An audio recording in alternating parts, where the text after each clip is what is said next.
नमस्कार, मैं सिरांधा आप सभी दर्शकों का अन्नदाता कार्यक्रम में स्वागत करती हूं। हमारी देश की अर्थव्यवस्था किसानों पर निर्भर है, लेकिन उसके बावजूद भी किसानों की हालत बहुत ही दयनीय है। दिन रात मेहनत करने के बाद भी वो सिर्फ अपनी आजीविका ही चला पाते हैं। ऐसे ही भारतीय किसानों को खेतीबाड़ी से जुड़ी हुई बहुत सी नई लाभकारी जानकारियां देकर समृद्ध बनाने के लिए हर रोज सुबह हम आपके साथ आते हैं। तो चलिए कार्यक्रम शुरू करने से पहले देखते हैं क्या है आज के अन्नदाता में। औषधीय फसल चंद्रसूर की खेती करके कमाए अधिक लाभ।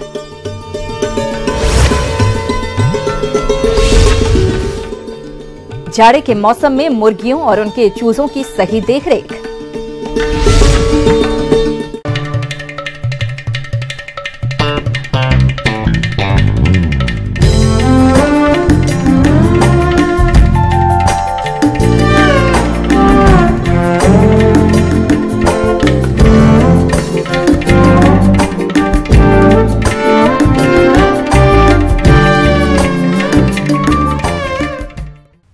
औषधीय फसलों की खेती में कम पानी और कम लागत खर्च में आसानी से इसे किया जा सकता है और प्रदेश के कई किसान इन फसलों की खेती करके अच्छा लाभ भी प्राप्त कर रहे हैं। अगर आप इन फसलों में चंद्रसूर की खेती करना चाहते हैं तो इसकी वैज्ञानिक तकनीक से बुआई कैसे करें, इसकी जानकारी दे रहे हैं कृषि वैज्ञानिक डॉक्टर ज्ञानेंद्र तिवारी।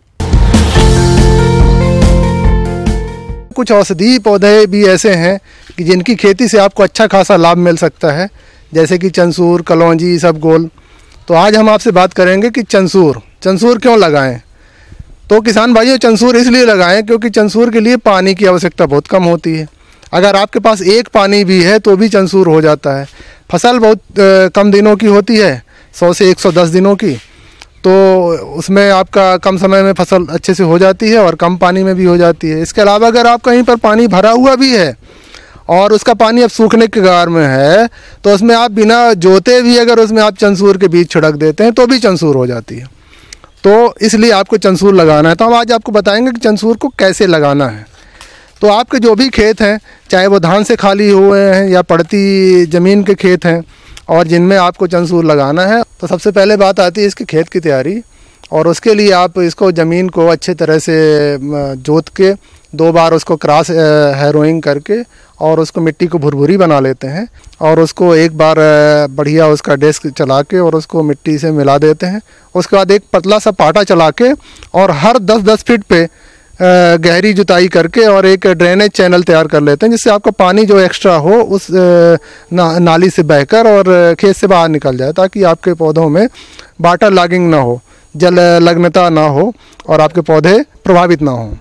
अब इसको खाद क्या डालना है, तो सबसे पहले आपको इसमें ज़्यादा खाद की ज़रूरत नहीं पड़ती है। खाद हमने आपको बताया कि शुरुआत में ही आप अगर आपके पास है तो 10 टन आप गोबर की खाद अच्छी तरह से मिला दें, या फिर आप 2 कुंटल से लेकर 5 कुंटल तक आपके पास वर्मी कंपोस्ट है तो उसको आप खेत में अच्छी तरह से बुरक दें, तो भी आपका ये होता है, ताकि आपका खाद की मात्रा पूरी हो। लेकिन बुआई के साथ में उसके सीड कम फर्टिलाइज़र ड्रिल में अगर करते हैं तो उसको गहराई में लगभग 40 से 50 किलो DAP को आप बीज के साथ में जिस समय बोते हैं उसी समय आप उसको बो दें।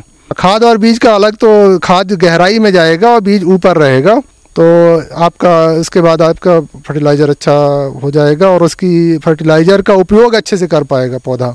इसके बाद इसको फर्टिलाइज़र की कोई आवश्यकता नहीं होती है।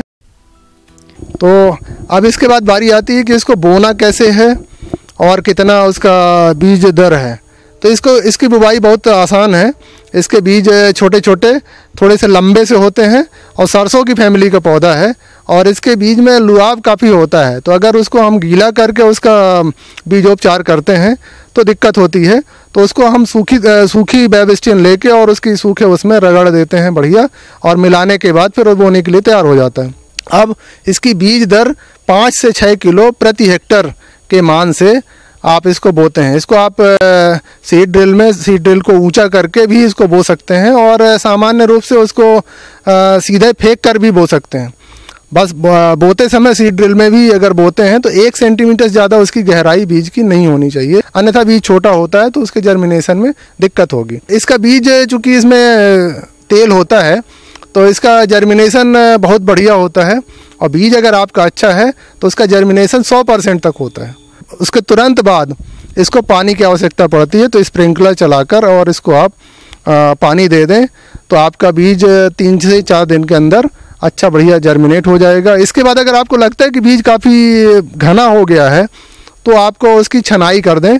15-20 दिन की जब फसल हो जाए 20 दिन की, तो आप उसको खेत में इस तरह से छनाई करें कि 1 स्क्वायर मीटर में लगभग 100 के आसपास पौध संख्या रहे। व्यवस्था है तो आप जब इसकी फसल 1 महीने की हो जाए तब आप इसमें छनाई के बाद 1 पानी आप दे दें, और उसके बाद आपको पानी देने की आवश्यकता नहीं पड़ती है।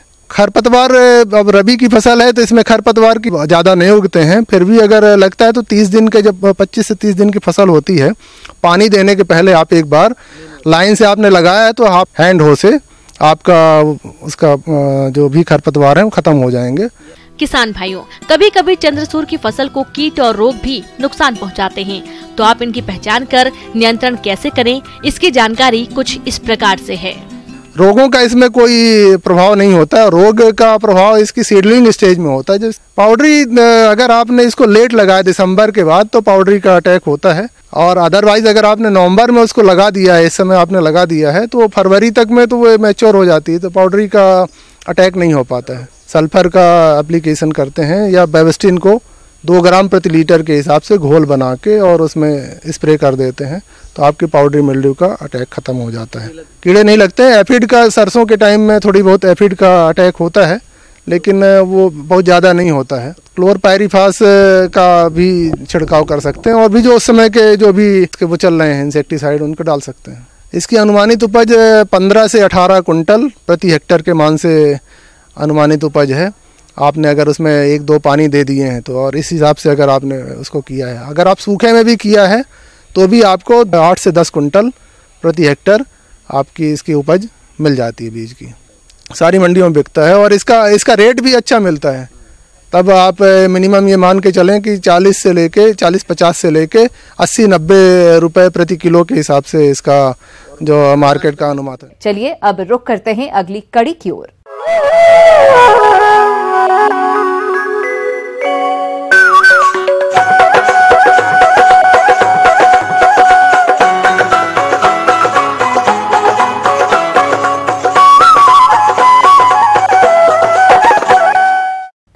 ठंड का मौसम मुर्गी पालकों के लिए काफी मुसीबत भरा होता है, क्योंकि इस मौसम में मुर्गियों की मृत्यु दर सबसे अधिक होती है। अगर किसान थोड़ा सचेत होकर मौसम के अनुरूप मुर्गियों की देखरेख करें तो इस प्रकार की समस्याओं से बच सकते हैं। तो चलिए इस बारे में जानते हैं कृषि विज्ञान केंद्र जिला भागलपुर के पशु वैज्ञानिक डॉक्टर जियाउल खोदा से।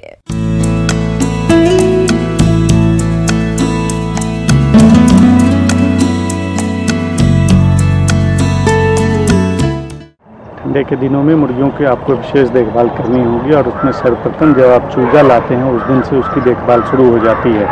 आप देखेंगे कि जब आप चूजा लाते हैं और ठंडे का मौसम होता है तो उस समय अगर सावधानी नहीं बरतेंगे तो बड़े पैमाने पर चूजे की मृत्यु होती है।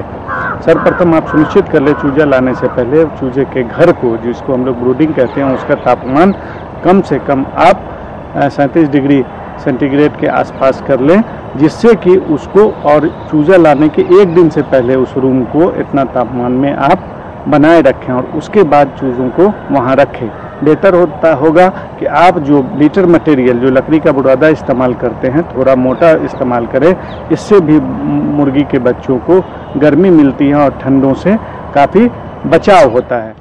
चूजों को ठंड से बचाने के लिए ग्रेस ब्रूडर, बांस के टोकने के ब्रूडर, चद्दर के ब्रूडर, पेट्रोलियम गैस, सिगड़ी, कोयला, लकड़ी के गिट्टे, हीटर इत्यादि से मुर्गीशाला का तापमान 95 डिग्री फ़ारेनहाइट से 80 डिग्री फ़ारेनहाइट तक बनाएं। दूसरा कि ब्रूडर हाउस में वेंटिलेशन, प्रॉपर वेंटिलेशन होना जो काफ़ी आवश्यक होता है। आप क्या करेंगे कि जो वेंटिलेशन रखेंगे वो अगर रखना है तो वो मकान के उस रूम के ऊपरी सतह पर रखेंगे, नीचे नहीं रखेंगे, जिससे कि सीधे ठंडी हवाओं का प्रकोप आपके बच्चों को झेलना पड़े और मुर्गियों में, बच्चों में दूसरी कई तरह की बीमारियां हैं उसका सामना आपको करना पड़े और कठिनाई हो। दूसरा आप देखेंगे कि जब ठंड का मौसम ज़्यादा होता है तो ऑक्सीजन इनटेक बढ़ जाता है मुर्गियों का। तो इसके लिए हमेशा आप कोशिश करें कि मुर्गियों के घर में 25 डिग्री से लेकर 37 डिग्री के बीच का तापमान अगर बना रहे, सर्वोत्तम होता है कि लगभग आप अपने मुर्गियों के घर में 25 डिग्री का तापमान बनाए रखते हैं तो किसी भी तरह की कठिनाई आपको नहीं मिलती है और अच्छा प्रोडक्शन आपको देखने को मिलता है। इस मौसम में चूजों को ठंड लगने से सर्दी खांसी बीमारी होने का डर रहता है, इसलिए 1 से 10 दिन तक चूजों को टेट्रासाइक्लिन दवा 1 लीटर पानी में 1 ग्राम के हिसाब से एवं इसके साथ विटामिन दवा भी जैसे वाइमेरॉल को 100 मुर्गियों के लिए 5 मिलीलीटर देनी चाहिए। खाना का आप बहुत ज़्यादा ध्यान दें और खाना आप फ्रेश दें।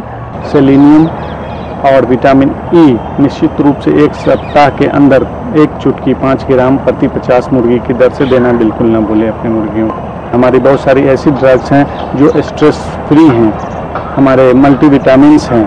जाड़े के दिनों में इसका उपयोग आप जरूर करें जिससे कि आपको उससे प्रतिरोधक क्षमता में वृद्धि होती है और मुर्गियों को लड़ने में, स्ट्रेस को झेलने में बहुत सारी ऐसी दवाएं मार्केट में उपलब्ध हैं जो स्ट्रेस को भी दूर करती हैं और बॉडी को इम्यूनिटी प्रदान करती हैं। इन सारी दवाओं का आप उपयोग करें। शीतकालीन मौसम में दाने की खपत बढ़ जाती है। यदि दाने की खपत बढ़ नहीं रही है तो इसका मतलब है कि मुर्गियों में किसी बीमारी का प्रकोप चल रहा है। शीतकालीन मौसम में मुर्गियों के पास दाना हर समय उपलब्ध रहना चाहिए। इस मौसम में पानी की खपत बहुत ही कम हो जाती है क्योंकि इस मौसम में पानी हमेशा ठंडा ही बना रहता है, इसलिए मुर्गी इसे कम मात्रा में पी पाती है। इस स्थिति से बचने के लिए मुर्गियों को बार बार शुद्ध ताज़ा पानी बदलकर देते रहना चाहिए, जिससे कि उसको श्वास संबंधी नाक से संबंधित बीमारियां का सामना नहीं करना पड़े और उसका लिटर मटेरियल बहुत ज़्यादा गंदा नहीं हो। खाना का आप बहुत ज़्यादा ध्यान दें और खाना आप फ्रेश दें, इसकी वजह से नहीं तो आपको दिक्कत होगी। दूसरा, घर में जहां आपकी बड़ी मुर्गियां पलती बढ़ती हैं, आप कोशिश करें कि उसको घर में सीधी हवा आपकी मुर्गियों के नहीं जाए, नहीं तो मुर्गियों में काफ़ी कठिनाइयाँ देखने को मिलती हैं। आप देखेंगे कि जब आपकी मुर्गियाँ पंख फैलाकर बैठी हूँ तो इसका मतलब आप समझ जाइए कि आपके घर के अंदर तापमान कम है। उसको आप सुनिश्चित करें कि तापमान कम से कम 25 डिग्री और 37 डिग्री सेंटीग्रेड के बीच जाए। अगर आपके घर में नमी की मात्रा बहुत हो जाएगी तो आपके वहाँ आपको कॉक्सिडियोसिस का प्रकोप देखने को मिलेगा, आपकी मुर्गियाँ निमोनिया से ग्रसित होंगी। इस सारी चीज़ों का आप ख्याल रखें कि किसी भी परिस्थिति में तापमान आपके घरों का नहीं गिर पाए। जाड़े के मौसम आने से पहले ही पुराना बुरादा, पुराने बोरे, पुराना आहार एवं पुराने खराब पर्दे इत्यादि अलग कर देना चाहिए या जला देना चाहिए।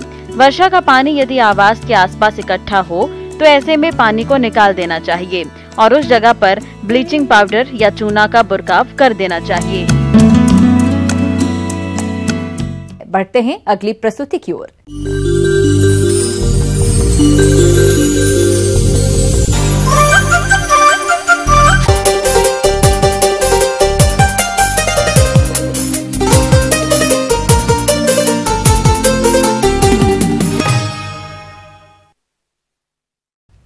जिन किसान भाइयों ने अक्टूबर या नवंबर में राजमा की बुआई की थी, उनकी फसल अब इस समय बढ़वार की अवस्था पर है और इस फसल से अधिक उत्पादन लेने के लिए फसल में पौध सुरक्षा उपायों के साथ साथ कुछ अन्य प्रबंधनों को करना जरूरी होता है। जिस बारे में जानकारी दे रहे हैं कृषि वैज्ञानिक डॉक्टर खलील खान।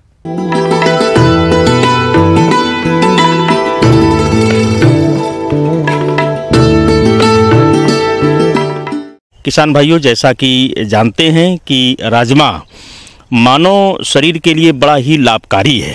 जैसे किडनी रोगों के लिए जो है ये बहुत ही हितकारी है और जो ब्लड शुगर होता है उसके लिए भी इसको कंट्रोल करने के लिए इसका प्रयोग किया जाता है। अब बात आती है किसान भाइयों की, चूंकि हमारी फसल खड़ी हुई है खेतों में, अब इनका हम प्रबंधन कैसे करेंगे।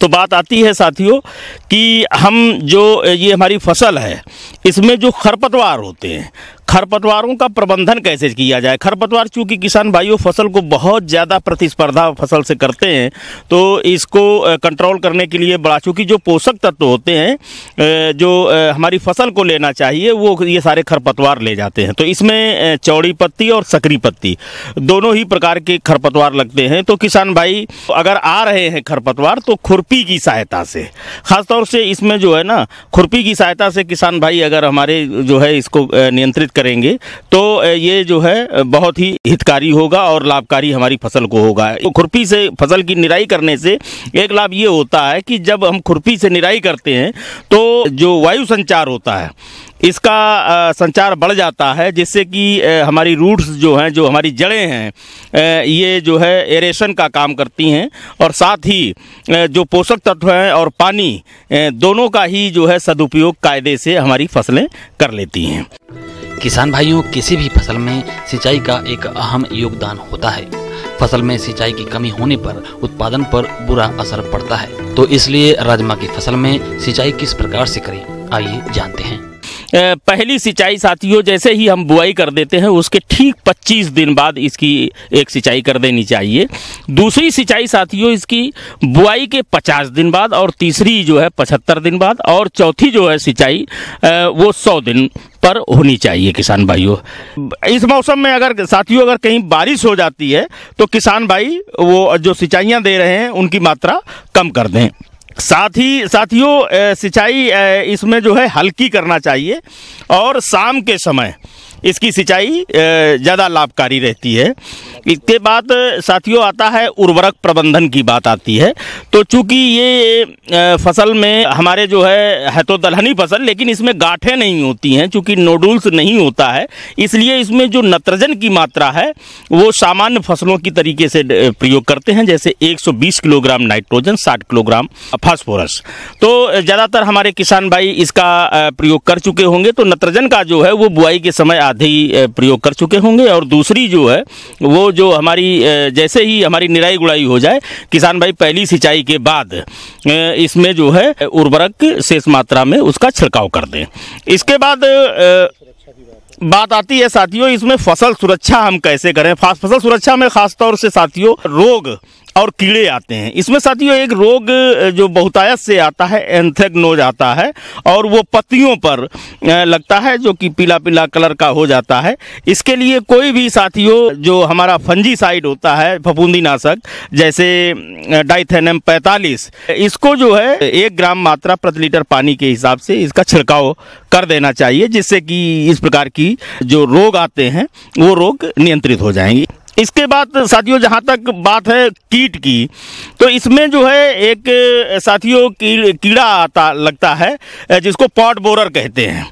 वो पॉट बोरर जो है साथियों जैसे ही इसकी फली लगती है तो फली में ही वो कीड़ा आता है और फली को छिद्र करके उसके जो बीज होते हैं उनको खाता है। तो इसको नियंत्रित करने के लिए कोई भी हमारे किसान भाई इसमें जो कीटनाशक दवा है उसका छिड़काव कर दें।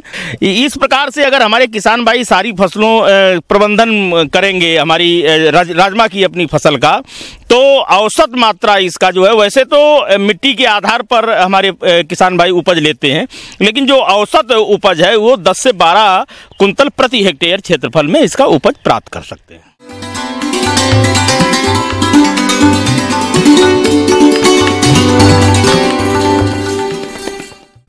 जॉन डियर अन्नदाता हेल्पलाइन निःशुल्क फोन संपर्क सेवा के माध्यम से आपके द्वारा पूछे गए प्रश्नों में से 1 या 2 महत्वपूर्ण प्रश्न को हम अपने कार्यक्रम में शामिल करते हैं। इसी के तहत आज का चयनित प्रश्न और उसका जवाब इस प्रकार है। निःशुल्क अन्नदाता हेल्पलाइन में आज हमने जिस प्रश्न को शामिल किया है उसे पूछा है कोरारी जिला पटना के टीकाराम कुशवाहा ने।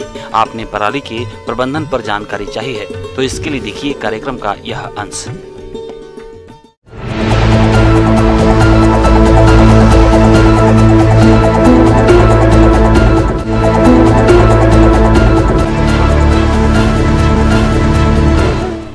किसान भाई जो फसल अवशेष हैं उसको कभी भी आप अपने खेतों में ना जलाएं, ये सावधानी बरतें। फसल अवशेष में जैसे धान का जो अवशेष है वो पुआल के रूप में अवशेष बच जाते हैं। किसान पुआल हो या भूसा हो या अन्य कोई भी बाई प्रोडक्ट उसका खेत में जब बच जाता है तो उसको किसान भाई अपने खेतों में इकट्ठा करके उसको जला देते हैं। इसके जलाने से जो पर्यावरण तो दूषित होता ही है, इसके अलावे जो हमारा जो मिट्टी है वह भी, उसकी जो उर्वरा शक्ति है वह भी ह्रास होता है।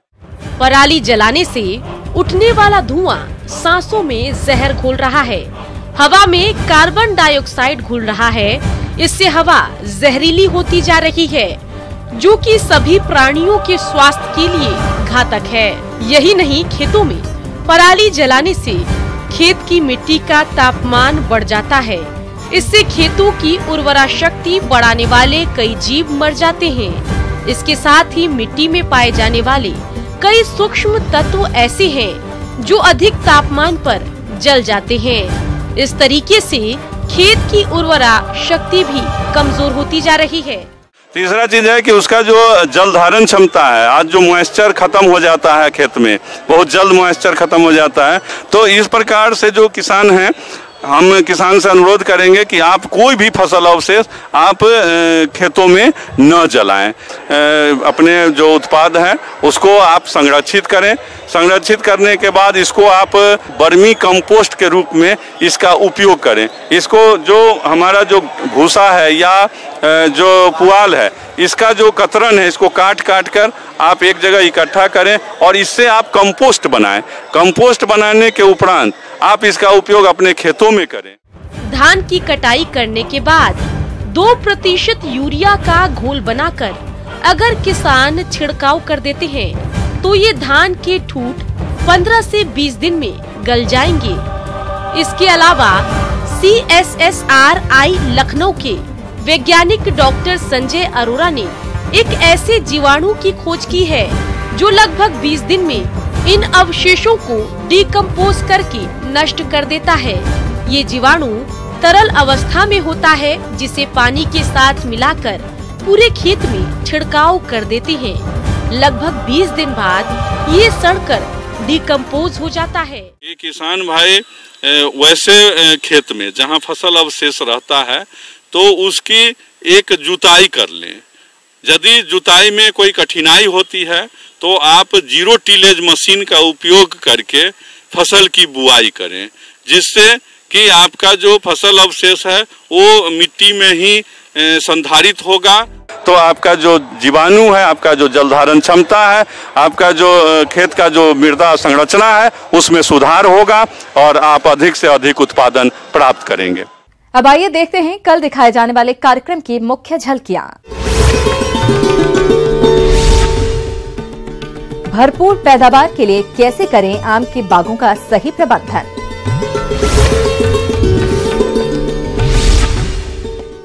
फसलों में ट्राइकोडर्मा का करें प्रयोग और रोगों से बचाएं। हम उम्मीद करते हैं कि आज का ये कार्यक्रम आप सभी दर्शकों के लिए काफी उपयोगी रहा होगा। किसान भाइयों, अन्नदाता आपकी सेवा के लिए संकल्परत है। कृषि संबंधित समस्या एवं सुझावों के लिए आप हमें इस पते पर संपर्क कर सकते हैं। प्रोड्यूसर अन्नदाता, news 18 Bihar Jharkhand, Ramoji film city Hyderabad 501512। साथ ही आप हमें ईमेल भी कर सकते हैं। हमारा ईमेल है p18annadatabihar@nw18.com। इसके अतिरिक्त आप हमें जॉन डियर निःशुल्क हेल्पलाइन नंबर 180041921555 पर सोमवार से शनिवार सुबह 10 बजे से शाम 4 बजे के बीच संपर्क कर सकते हैं।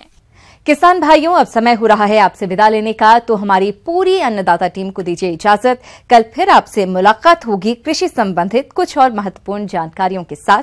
नमस्कार।